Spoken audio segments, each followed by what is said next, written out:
Fantasy. Start. I am extremely happy to be here in Shimla to deliver the first Rabindranath Tagore Memorial Lecture. Nearly 5 decades ago, my predecessor, Dr. Sarvapalli Radhakrishnan, inaugurated the Indian Institute of Advanced Study IIAS. He envisaged it to be a place where scholars could pursue the larger questions of life and thought, where in fellowship a body of ideas would emerge and be debated so that the intellectual fabric of this great nation would be enriched. Dr. Radhakrishnan was a man of ideas. He valued them and drew upon authors and texts from both the East and the West to talk about the human personality and its destiny. Today, nearly 50 years later, I have the privilege to inaugurate on this campus and within the principles of the Indian Institute of Advanced Study, the Tagore Center for the Study of Culture and Civilization. As chairman of the National Implementation Committee, I had opportunity to examine the proposal for this center, which was to mark the 150th birth anniversary of Tagore. I was enthused by its conception and endorsed the idea that the IIAS was an appropriate institutional home for the new center.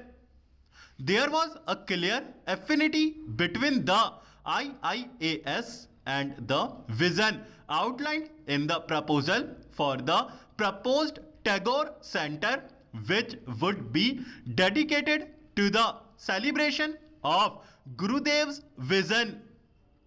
The new center would allow for intellectual exertions into the human condition by exploring, in addition to his written work, the new idioms of art, poetry, fiction, drama, and music that he developed in the vast body of his work.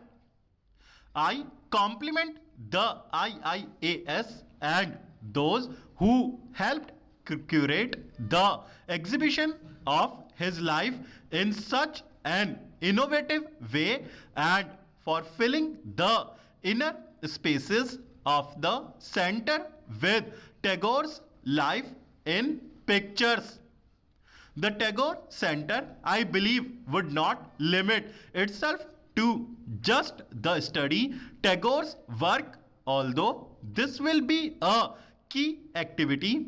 It will also seek to define a space within the IIAS where the sensibility of the poet, the creative of the artist, the vision of the seer, the anxiety of the educationist, the questions of the philosopher, and the hopes of the cosmopolitan would be examined.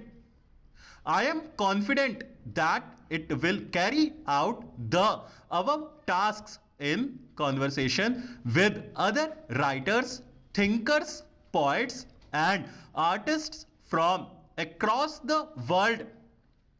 Tagore was a Renaissance man, and such men are rarely found in history. In their personality, they capture not just the times they live in, but also the complex questions of the human mind, the questions that transcend locations and are pertinent for all communities across the world. Therefore, to have a center where one of India's greatest sons would be in conversation with the world is indeed a fitting tribute to him. Permit me to Dr. Radhakrishnan's observation on Tagore. He has not so much a message to deliver as a vision to set forth.